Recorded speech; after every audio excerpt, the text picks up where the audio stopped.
இரண்யாட்சகனை அழித்து பூமியை தன் கொம்புகளால் எடுத்துக்கொண்டு கடலில் எழுந்த பெருமாளை பூவராகர் என்று உலகம் போற்றும்.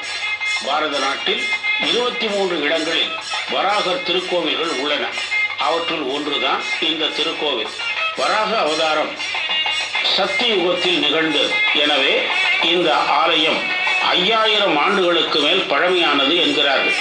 பெருமாளே இதனை நிறுவியதாகவும் நம்பப்படுகிறது. திருவனந்தபுரம் அனந்த பத்மநாப சுவாமி கோவிலில் இருந்து 1 கிலோமீட்டர் தொலைவிலே இந்த கோவில் அமைந்துள்ளது. ஏராளமான தென்னை மரங்கள் ஆலயத்தை சூழ்ந்துள்ளன. நுழைவாயிலிருந்து சில படிகள் கீழ் இறங்கி கர்ப்ப கிரகத்திற்கு செல்ல வேண்டும். தல விருஷங்களாக வேப்ப மரமும் ஆலமரமும் உள்ளன. கொடிமரமும் பலிபீடமும் கருவறைக்கு முன் அமைக்கப்பட்டுள்ளன. கொடிமரம் தங்க கவசம் போர்த்தப்பட்டுள்ளது. கேரளா பாணியிலேயே ஆலயம் அமைந்துள்ளது.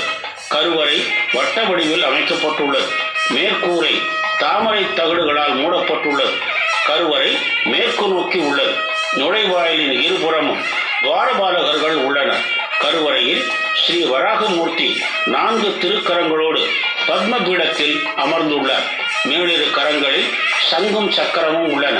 மகாலட்சுமியை அவரது இடது மடியில் அமர்த்தி மூர்த்தியின் கீழ் இடது கரம் லக்ஷ்மியை தழுவிய நிலையில் உள்ளது.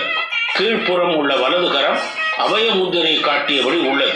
சுற்றுப்பிரகாரத்தில் ஆஞ்சநேயர், கணபதி, நாகர், கிருஷ்ணர் சன்னதிகள் உள்ளன. பஞ்சலோக உற்சவ மூர்த்திகளும் உள்ளனர். காலை மாலை வேளைகளில் இவர் பிரகாரத்தை சுற்றி எடுத்து செல்லப்படுகிறார். சர்ப்பதோஷம் நீங்கவும், கல்வி வளம் பெருகிடவும், பூமி சார்ந்த பிரச்சனைகள் நிறைவேறவும் பக்தர்கள் இங்கு வழிபடுகிறார்கள். கோவில் தெப்பக்குளம் 8 ஏக்கர் பரப்பளவில் அமைந்துள்ளது. இதற்கு வராக தீர்த்தம் என்று பெயர். பங்குனி உத்திர நாளில் இங்கு மகாலட்சுமி ஜெயந்தி விமர்சையாக கொண்டாடப்படுகிறது. மேலும் வராக ஜெயந்தி, ஓணம் பண்டிகை, ஏகாதசி மற்றும் சனிக்கிழமைகள் இங்கு விழா நாட்கள்.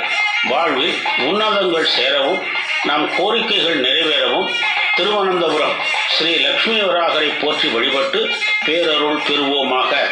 ஓம் ஸ்ரீ வராகமூர்த்தியே நமஹ.